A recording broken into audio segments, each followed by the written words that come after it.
Hard Conversations is usually the last segment of the Bumper Breakfast program. And today we're focusing on joint accounts between couples. Is it a good idea? Is it a bad idea? For a lot of people, they struggle with this concept. So many couples get to bend here and there just to make the other partner pleased. But does it really work? Is one of the questions that I would like to share. Of course, as usual, we had to have conversations with people to find out what their perspectives were. Quite a number wouldn't want to be quoted, mentioned. They wouldn't want to be recorded. But of course, we try to read exactly what they said and how they feel about this entire issue of joint accounts. So our first person was my mom. So you've already quoted. You quoted because she doesn't mind. Okay. In this case, she did say that one of the reasons why this may not work for most people is peculiarities of families. Okay. If it's a couple that, or if it's a husband that is totally leaning on his family, Okay. at the end of the day, if anything happens to the man, one of the first set of things they go after is his property, his account, his assets. Now, even if he shares a bank account with the wife, what it means is the resources of the wife would almost, be dealt with. True. She wouldn't have access to her own resources simply because somebody somewhere. Another thing she cited is, peradventure, both of you do different businesses, and one of you gets into trouble, and they need to place an embargo on the account. The family is in jeopardy because you already share one account, and because you share one account, even though you have two streams of income entering into that account, you're already in jeopardy. Because if, for example, the central bank decides to place an embargo on the husband's account and they find out that the really account is Mr. and Mrs. in the first place, what do you think will happen? No more money for the family because something has happened to the finance. So it's always good, in our opinion, to separate. Very true. One of the things that helps to create a balance in the family. But the relationship part is another thing. But let's hear from your own people, the people you spoke with.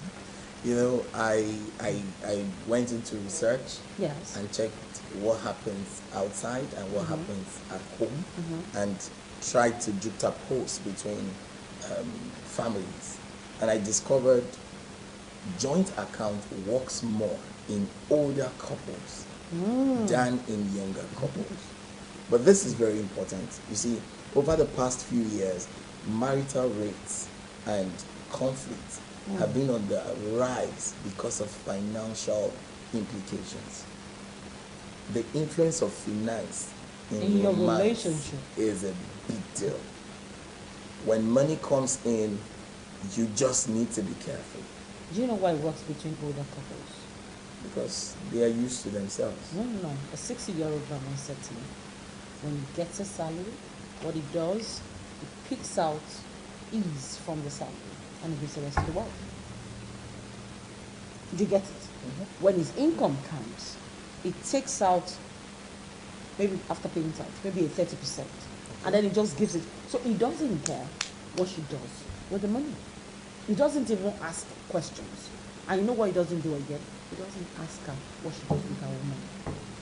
Financial independence. We're going to get to that. You get it? So yeah. As far as it's concerned, there's no reason to dwell on these issues. They don't have issues between them that has to do with finance. Because when mommy finishes daddy's money that was given to her, mommy just go to her own money and she starts spending. So they're at peace. You get it?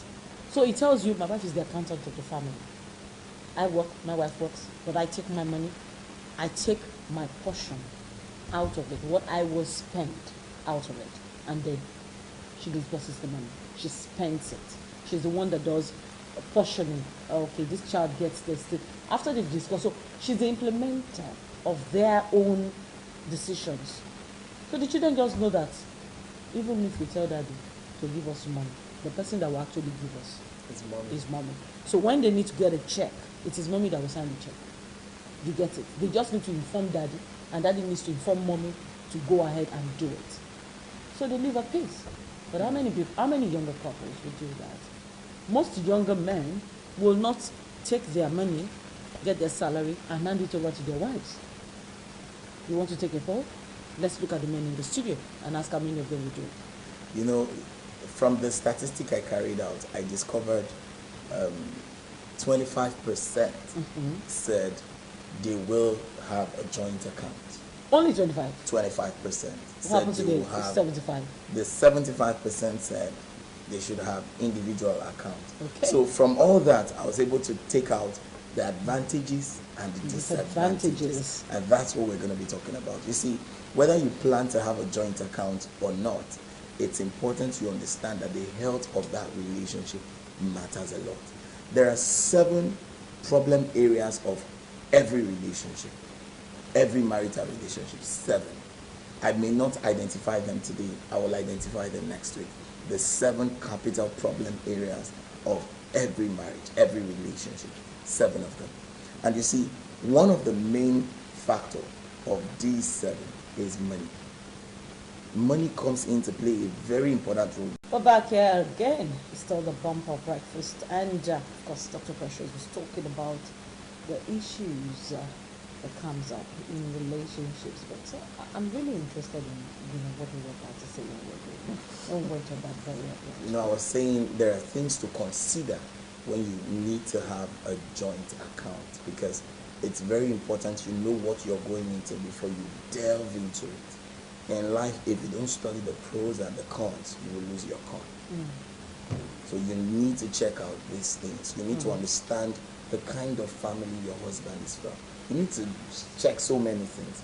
You need to be able to trust one another, to understand that this person is not reckless. You know, most of the times, one of the reasons why people are not comfortable with joint account is because you have to explain every financial implication. Yeah. Whatever you do, you must explain. But for many couples, joint account has become the ultimate symbol of gesture for their financial union. So they are so happy together. They do things in sync. Why? Because they have their finances together. Are you getting me? Especially amongst older couples. And this is so important because they found out that 65% of these couples that have their finances together are happier. But what I tell people is, what if there is that 5 minutes of madness? You know, science has said everyone has got 5 minutes per day. So during the time of that 5 minutes of madness, and then your partner is angry, and you say, fine, our daughter needs to go to school, and he says he's not signing, or she says she's not signing, there's going to be a problem. Because somebody is going to suffer. They say when 2 elephants fight, The grass suffers. so father and mother's fight would hinder the child. But if we have individual account, one could decide, my daughter is a priority, go to school, this is the check. You see what I'm talking about? So there are things to look out for. But I think I should take... But isn't it even more beneficial, to just be able to contribute to your own? And then if you have to do, projects, you can now come together and say, okay, do this project. But a wise woman said something to another man that I knew. Now, this woman shared that story with me. The man does not know about the story. She went abroad and spent some time in their family house. She was hosted in their house, for a couple of days, and then she went back to her own house in the same country, not in Nigeria, mind you. Consider subscribing to my channel. It's free and it's fun. You can join the squad and you won't miss out on any of my future uploads.